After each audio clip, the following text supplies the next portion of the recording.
യദു മുമ്പേ തന്നെ പറഞ്ഞൊരു കാര്യം ഞാൻ ശ്രദ്ധിച്ചിരുന്നു. ഈ കാറ് മുമ്പിൽ വെച്ച് ഇങ്ങനെ ഉരുട്ടി ഇടിപ്പിക്കുന്ന വിധം, ഇത് സൂപ്പർ ഫാസ്റ്റ് ബസ്സാണ്, അതിന് വേഗം പോകണം, ഇവർ വഴി സൈഡ് കൊടുക്കുന്നില്ല. സൈഡ് കൊടുക്കാത്ത പോട്ടെ, അതൊക്കെ ആ ദൃശ്യങ്ങളൊക്കെ അത് കാണുമല്ലോ.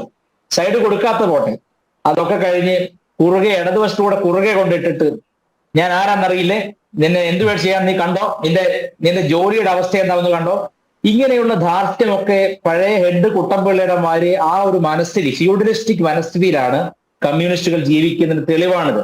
പിന്നെ ഒരു കാര്യം, ഒരു തർക്കമുണ്ടായാലും അവിടെ ഇവരെ ഒരു മേയർ എന്ന രീതിയിൽ ഉത്തരവാദിത്തപ്പെട്ട സ്ഥാനത്തിരിക്കുന്ന ഒരു പബ്ലിക് സെർവന്റ് എന്ന നിലയ്ക്ക് അവർ ഉപയോഗിക്കേണ്ട ഭാഷയും അല്ലെ അവർ ഉപയോഗിക്കേണ്ട രീതിയും ഒന്നുമല്ല ഉപയോഗിക്കുന്നത്.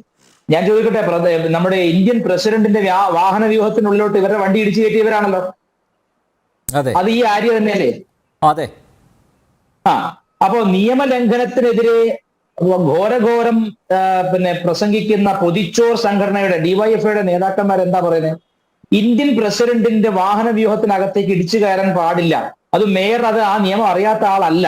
ഇതൊക്കെ ചെയ്തു കൂട്ടിയ ആര്യ രാജേന്ദ്രനാണ് ഇപ്പൊ പറയുന്നത് നിയമം ലംഘിച്ചു യദു മെമ്മറി കാർഡ് മോഷ്ടിച്ചു.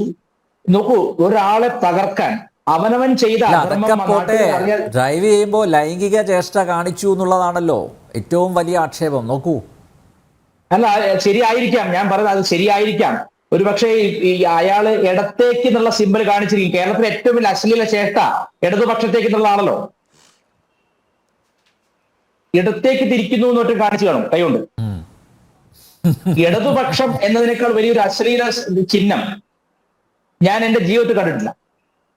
ഇപ്പൊ ഇവരുടെ തന്നെ നേതാവായ ശശി പാർട്ടി ഓഫീസിലിട്ട് പെണ്ണു പിടിച്ചപ്പോ ഇവരെന്താ പറഞ്ഞേ? തീവ്രത കുറഞ്ഞ ഒരു പീഡനമായിരുന്നാണ് അല്ലേ? അതെ. ശശീന്ദ്രൻ പൂച്ചക്കുട്ടി, എന്താ മോളെ പൂച്ചക്കുട്ടി ഒരു കടി തരട്ടെ എന്നൊക്കെ ചോദിച്ചത് മന്ത്രി. അപ്പൊ ഇവരുടെ ആളുകൾക്കെല്ലാം ഈ ഞരമ്പിന്റെ അസുഖം ഉണ്ടെന്നുള്ളത് വളരെ അവർക്ക് തന്നെ അറിയാവുന്ന കാര്യമാണ്. അപ്പൊ അവരെന്ത് ചെയ്യും? അതേ രീതിയിൽ തന്നെ മറ്റുള്ളവർ പറയാം. ഒരു ഡ്രൈവർ ഇത്രയും ജനങ്ങളെയും കൊണ്ട് വണ്ടിയിൽ ടിക്കറ്റ് എടുത്ത് സഞ്ചരിക്കുന്ന ഇത്രയും ജനങ്ങളെയും കൊണ്ട് പോയൊരു ഡ്രൈവർ എല്ലാവരും കാണുക, അതും KSRTC ഡ്രൈവർ. ഇത് എന്തിന്റെ പ്രശ്നം എന്ന് വെച്ചാൽ ഇയാള്, എനിക്ക് തോന്നുന്നത്, എനിക്കറിയില്ല, യദു ഒരു പക്ഷേ കോൺഗ്രസ്സുകാരനോ അല്ലെങ്കിൽ BJP-കാരനോ ആയിരിക്കും. ഒന്നുമല്ല. വിദ്യാസാഗർ ഗുരുമൂർത്തി, ഇന്ന് ഞാൻ അരമണിക്കൂറോളം അദ്ദേഹമായിട്ട് സംസാരിച്ചു. രാത്രി 9:30 മണിക്ക് ആ സംഭാഷണം താങ്കളൊന്ന് കാണണം. തിരുവനന്തപുരത്തെ യൂണിവേഴ്സിറ്റി കോളേജിൽ SFIയുടെ പ്രവർത്തകനായിരുന്നു അദ്ദേഹം. അദ്ദേഹം ഈ അഭിമുഖം അവസാനിപ്പിച്ചത്, ഞാൻ ഇതിൽ നീതി കിട്ടും വരെ പോരാടും.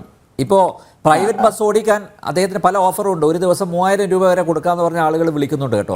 പക്ഷെ അദ്ദേഹം പറഞ്ഞു, ഞാൻ പോവില്ല, ഒരു ദിവസം KSRTC ബസ് ഓടിച്ചതിന് ശേഷമേ ഞാൻ സ്വകാര്യ ബസ് ഓടിക്കൂ എന്ന വാശിയിലാണ്. അദ്ദേഹം പറഞ്ഞു വെച്ചത് ഇതാണ്, പഴയ SFIക്കാരനാണ്, ആ വിപ്ലവ വീര്യം ഇപ്പോഴും ഉണ്ട് എന്നുള്ളതാണ്.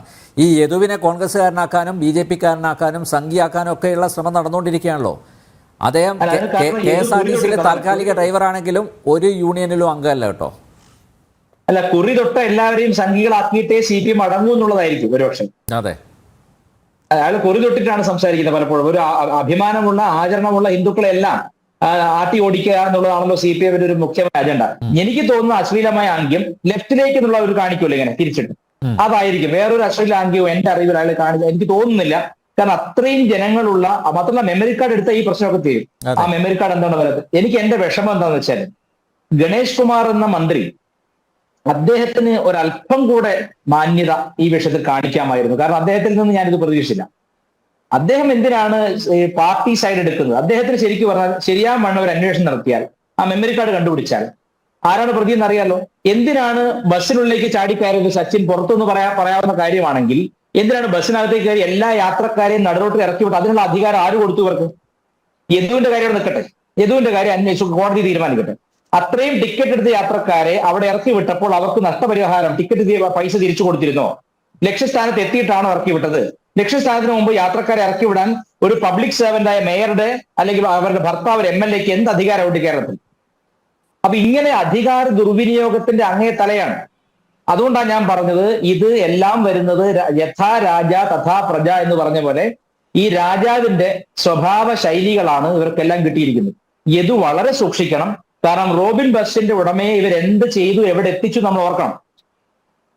ഇന്നിപ്പോ ആ റോബിൻ ബസിന്റെ ഉടമയാണല്ലോ ഇദ്ദേഹത്തിന് ജോലി കൊടുക്കാം, ശമ്പളം കൊടുക്കാന്ന് പറഞ്ഞിരിക്കുന്നത്. അതെ. അദ്ദേഹത്തെ എവിടെ എത്തിച്ചു? ഈ MVD ഉപയോഗിച്ചിട്ട് എവിടെ എത്തിച്ചു? ഞാൻ പറയുന്നത് കേരളത്തിൽ ആരും ഈ പറഞ്ഞ ഭരണകക്ഷിക്കെതിരെ സംസാരിച്ചുകൊണ്ടോ പ്രവർത്തിച്ചുകൊണ്ടോ സമാധാനമായി ജീവിക്കാമെന്ന് കരുതണ്ട. യദുവിന്റെ പ്രതീക്ഷയും ശുഭപ്രതീക്ഷയും നല്ല തന്നെയാണ്. യദു കോടതി സഹായിച്ചില്ലെങ്കിൽ യദു വളരെയധികം കഷ്ടപ്പെടേണ്ടി വരും. എന്തും സംഭവിക്കാം. യദുവിന് ജീവൻ വരെ നഷ്ടപ്പെട്ടേക്കാം. കാരണം മറുവശം നിൽക്കുന്നത് ലോകത്തെ ഏറ്റവും അധമന്മാരുടെ, ഏറ്റവും മോശപ്പെട്ട രീതിയിൽ പ്രതികരിക്കുന്നവരുടെ ഒരു സംഘടനയാണെന്നുള്ള കാര്യം മറന്നു പോരുത്.